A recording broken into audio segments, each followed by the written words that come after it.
Hello friends, पिछले video में हमने दोस्तों देखा था कि किसी द्विघात समीकरण के मूल किस प्रकार से निकाले जाते हैं। आज हम बात करने वाले हैं दोस्तों किसी द्विघात समीकरण के मूलों की प्रकृति किस पर निर्भर करती है और मूलों की प्रकृति किस प्रकार से ज्ञात की जाती है, इसके बारे में आज हम बेसिक नॉलेज लेने वाले हैं।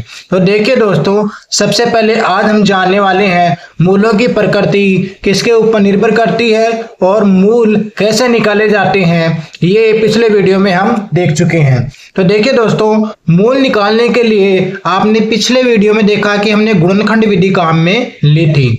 आज हम जानेंगे एक फॉर्मूले द्वारा भी मूलों को निकाला जाता है और उस फॉर्मूले का नाम है श्रीधराचार्य सूत्र। क्या नाम है? श्रीधराचार्य सूत्र।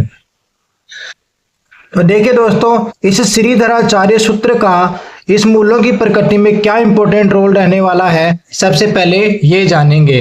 तो दोस्तों, आपके पास किसी द्विघात समीकरण का जो रूप होता है वो होता है A X square plus B X plus C is equal to 0। ये आपके पास किसी भी द्विघात समीकरण का प्रारूप होता है।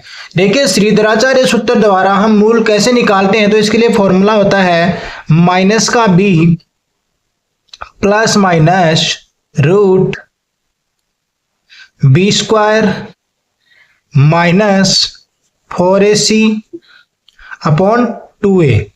तो दोस्तों, सबसे पहले तो आपको यही ध्यान में रखना है कि मूल निकालने के लिए श्रीधराचार्य जो सूत्र होता है वो क्या होता है, माइनस का b plus minus root b square minus का 4ac अपॉन 2a।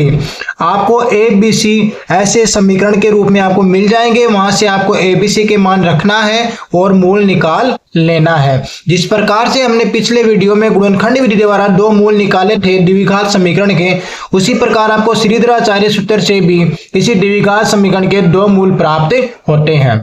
अब देखिए, इसमें जो आपके पास बी स्क्वायर माइनस 4ac है, बी स्क्वायर माइनस 4ac है दोस्तों, इसको क्या बोला जाता है? इसको विविक्त कर बोला जाता है। क्या बोला जाता है? विविक्त कर बोला जाता है।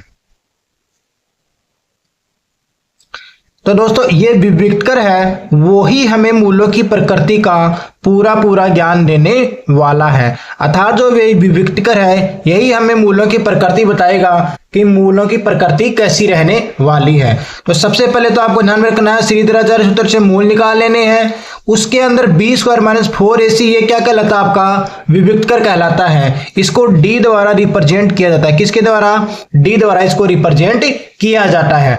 अब देखिए दोस्तों, ये B square minus 4ac Shridharacharya सूत्र के अंदर से हमारे पास आता है और ये मूलों की प्रकृति में अपना योगदान कैसे देता है, तो ध्यान दीजिएगा दोस्तों, जो हमारे पास ये विविक्त कर है ये तीन प्रकार से हमारे पास उपस्थित हो सकता है। अब वो तीन प्रकार कौन से हैं, वो ही हमें मूलों की प्रकृति के बारे में बताएंगे। तो ध्यान देगा दोस्तों, जो हमारे पास बी स्क्वायर माइनस 4ac है, अर्थात जो हमारा विविक्त कर है, ये तीन प्रकार की स्थितियां पैदा करता है। कौन कौन सी? देखिए दोस्तों, बी स्क्वायर माइनस 4ac ये क्या हो सकता है? ये 0 से बड़ा हो सकता है। ये पहली स्थिति होती है। कौन सी? कि जो हमारा बी स्क्वायर माइनस 4ac अर्थात विविक्त कर है, ये 0 से बड़ा हो सकता है। दूसरी, बी स्क्वायर माइनस 4ac ये 0 के बराबर हो सकता है। और तीसरी स्थिति हो सकती है बी स्क्वायर माइनस 4ac ये 0 से छोटा हो सकता है। इसके अलावा हमारे पास कोई भी स्थिति नहीं बनती। अर्थात जो हमारा विविक्त कर है ये 0 से बड़ा हो सकता है, 0 के बराबर हो सकता है और 0 से छोटा हो सकता है। बस हमें यही तीन ज्ञात करने हैं और ये तीन हमें बता देंगे कि मूलों की प्रकृति कैसी रहने वाली है। तो देखिए, पहली शर्त में आपको बताया गया है कि बी स्क्वायर माइनस 4ac अगर 0 से बड़ा हो, क्या हो? 0 से बड़ा हो, तो हमें दो मूल मिलेंगे। क्या मिलेंगे? दो मूल मिलेंगे। क्या मिलेंगे दोस्तों? दो मूल मिलेंगे। और ध्यान में रखना दोस्तों, ये दोनों मूल वास्तविक होंगे और दोनों मूल अलग अलग होंगे। क्या होंगे? दो मूल मिलेंगे, दोनों अलग अलग होंगे और वास्तविक होंगे। क्या होंगे? अलग अलग, अर्थात भिन्न भिन्न। तो जब भी आपको पहली वाली स्थिति प्राप्त हो, अगर बी स्क्वायर माइनस 4ac 0 से बड़ा मिल जाए तो आपको दो मूल मिलेंगे, दोनों वास्तविक मिलेंगे और दोनों अलग अलग मिलेंगे। अब देखिए दूसरी स्थिति हमें क्या कहती है कि बी स्क्वायर माइनस 4ac क्या हो जाए, 0 के बराबर हो जाए, तब भी आपको दोनों मूल क्या मिलेंगे, वास्तविक मिलेंगे, लेकिन इस बार आपको दोनों मूल क्या मिलेंगे, समान मिलेंगे। क्या मिलेंगे, समान मिलेंगे। ठीक है, तो दूसरी स्थिति में जब आपके पास बी स्क्वायर माइनस 4ac 0 के बराबर आ जाए तब आपको दोनों मूल क्या मिलेंगे, समान मिलेंगे और दोनों वास्तविक मिलेंगे। बात आती है तीसरी स्थिति की, अगर बी स्क्वायर माइनस 4ac 0 से छोटा हो जाए तो हमें कोई भी मूल नहीं मिलता। क्या होता है दोस्तों, कोई भी वास्तविक मूल हमें यहां पे प्राप्त नहीं होता, अर्थात काल्पनिक तो प्राप्त हो सकता है लेकिन कोई भी वास्तविक मूल हमें प्राप्त नहीं होता। तो दोस्तों सबसे पहले आपको यही जानना है कि श्रीधराचार्य सूत्र द्वारा हमें मूल निकाल लेने हैं।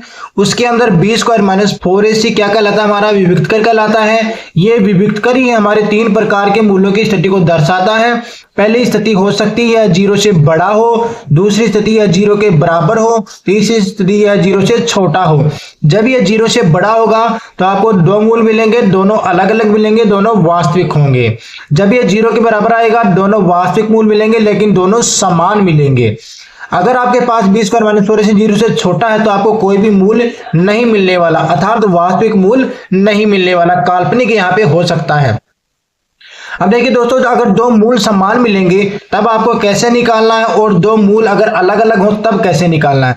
देखिए दोस्तों, जब आपके पास ऐसी वाली स्थिति हो, अगर बी स्क्वायर माइनस 4ac 0 से क्या हो, बड़ा हो, तब आपको श्रीधराचार्य सूत्र निकालना है और वहां पे आपको दोनों मूल मिल जाएंगे। ठीक है ना, और दोनों अलग अलग मिल जाएंगे। इसमें तो आप क्या करेंगे, श्रीधराचार्य सूत्र काम में ले लेंगे और आपको दो अलग अलग मूल मिल जाएंगे। लेकिन अगर आपके पास दोनों मूल समान आ जाएंगे, ध्यान देना, अगर दोनों मूल समान आ जाए, अगर स्थिति आपके पास बी स्क्वायर माइनस 4ac 0 मिल जाए, तब आपको देखिए दोनों मूल क्या करना है। देखिए ध्यान से देखिए, माइनस का b plus minus root b square minus 4ac upon 2a। आपके पास ये वाला श्रीधराचार्य सूत्र है। आपने देखा कि बी स्क्वायर माइनस 4ac आपके पास क्या हो गया, 0 हो गया। क्या हो गया, 0 हो गया। देखिए दूसरी स्थिति, बी स्क्वायर माइनस 4ac क्या हो गया, 0 हो गया। तो ये वाला कंप्लीट पार्ट तो क्या हो गया, 0 हो गया। शेष आपके पास क्या बचा, माइनस का b plus minus 0 upon 2a। अर्थात कहने का अर्थ है आपके पास कौन सी स्थिति हो गई, माइनस का बी अपॉन 2a। तो जब भी आपको अगर समान मूल मिले तो दोनों इसी रूप में मिलेंगे, माइनस का बी अपॉन 2a। आपको यही वाली चीज काम में लेनी है। जब अलग अलग मिलेंगे तो आप इस वाले फॉर्मूले को काम में लेंगे। अगर आपको ये वाली स्थिति मिले b square minus 4ac is equal to 0, तब आप सीधा माइनस का बी अपॉन 2a रख के क्या निकाल सकते हैं, दो मूल निकाल सकते हैं। ठीक है दोस्तों, तो ये तो थी आज की हमारी मूलों की प्रकृति के बारे में बेसिक जानकारी। अगले वीडियो में हम एग्जाम्पल के द्वारा मूलों की प्रकृति को विस्तार से समझेंगे। आज का वीडियो आपका कैसा लगा कमेंट करके अवश्य बताएं। अगर वीडियो अच्छा लगा हो तो चैनल को सब्सक्राइब अवश्य कर लें। धन्यवाद।